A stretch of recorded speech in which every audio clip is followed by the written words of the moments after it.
slow up. No, I don't take shit. I got no love for the fakeness. If you wanna play.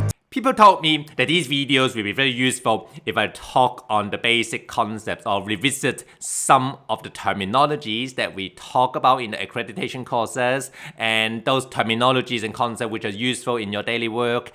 Then that will be very useful for you. So let's do that. Leave the complicated issues to the experts. Leave those complicated concepts to your commercial team.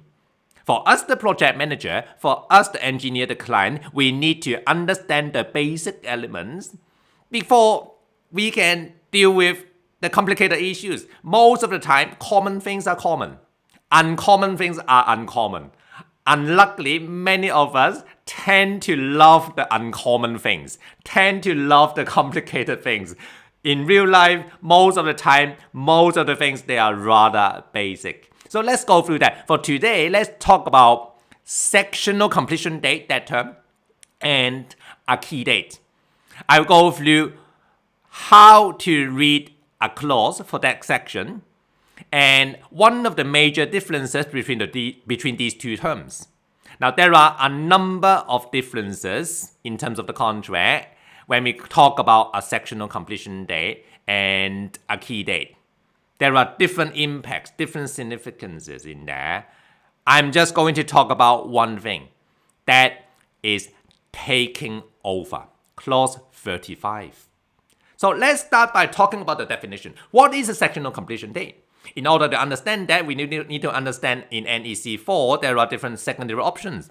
One of the secondary options is secondary option X5. Perhaps I should put that up on the screen. Let me read things through.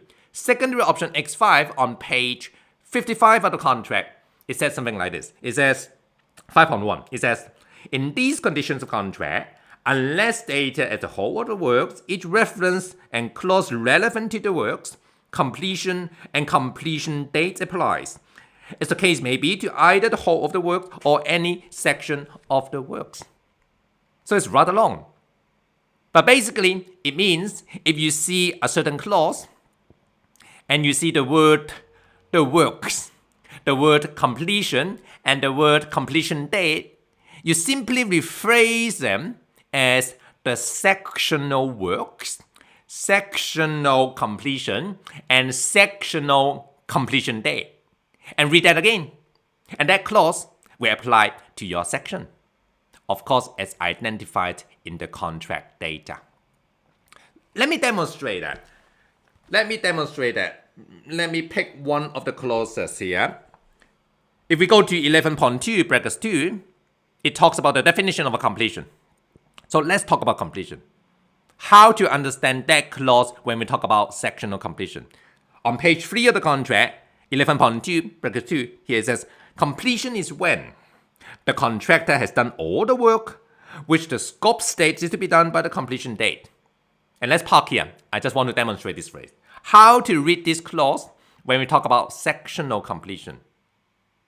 Here it says completion is when and so on and so forth. Meaning sectional completion is when the contractor has done all the sectional work which the scope states is to be done by the sectional completion date.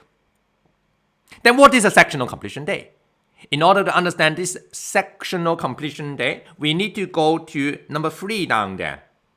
It says the completion date is the completion date unless later changed in accordance with the contract. Now, once again, what does that mean?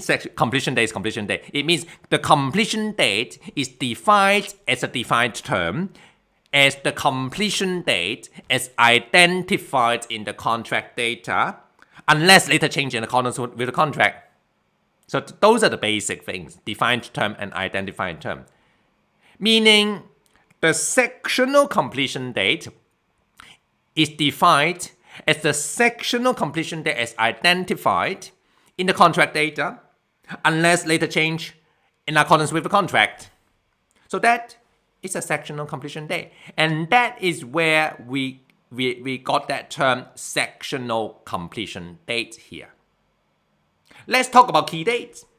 What is a key date? A key date is a defined term. So if we need to understand a defined term, we need to go to 11.2, look up that list. is under 11.2 brackets 11. So here it says a key date is the date by which work is to meet the condition stated. And let's park there. So a key date is something like a milestone. A key date is a date when a certain condition as identified in the contract data is met. So that is clause 11.2 brackets 11. Now some of us here may struggle between the differences of a key date and a sectional completion date and when to use each of these dates. One of the answers is we need to consider one condition here or one situation here being takeover. For a sectional completion date, the client needs to take over through the project manager, of course, under the contract. For a key date, there is no such a requirement. Where in the contract says so? The contract says so under clause 35, and in particular, clause 35.1. Let me read things through, and again, I should put that on the screen very soon. Page 11 of the contract, clause 35.1, here it says, the client need not take over the works before the completion date if the contract data states it is not willing to do so. Otherwise, the client takes over the works not later than 2 weeks after completion. So, clause 35.1 says if there is a completion in there, the client takes over the work no later than 2 weeks after completion. So it's a client to take over. Of course, the project manager will look after the contract, but it is the client to take over. Once again, there is a difference between a project manager and a client. If you use other traditional contracts, you may mix up these two terms. In here, a client and a project manager, they have different roles. So what does that mean? If that is for a section, it simply means the client takes over the sectional works not later than 2 weeks after sectional completion. And therefore, for sectional completion, the client takes over through the project manager. Why do I say through the project manager? I mean, after taking over, the project manager needs to certify. So the client takes over the sectional works, and the project manager certifies. Where in the contract says so? The contract says so under clause 35.3. 35.3 is here it says the project manager certifies the date upon which the client takes over any part of the works and its extent within 1 week of that date. And that is for sectional completion. How about key date? A key date, do we see such a clause under clause 35 for key date? No, it only talks about completion and therefore sectional completion if we read this clause together with clause X5.1.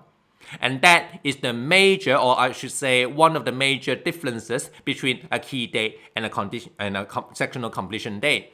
Sometimes for us the clients here, if you are the client, if we want to draft a certain contract, you may want to consider whether it is to your best interest to set a key date or to set a sectional completion date. Sometimes if we are simply talking about interfaces or handing over of a site from one contractor to another contractor, it may as well be better to set a key date. However, if you really want to take over the site in the midst, then sectional completion date or setting a section in your site will be a better choice. It really depends on different circumstances. So this is the difference between a sectional completion date and a key date. The basic concept. Let me talk about something else in later videos, and let me know what you want to know. I will talk about that. And as a very old school saying, click like, subscribe, and get notification. This is rather standard in YouTube, but your like, your subscription, and your notification is one of the motivations that I will get in making all these videos. Have a good day.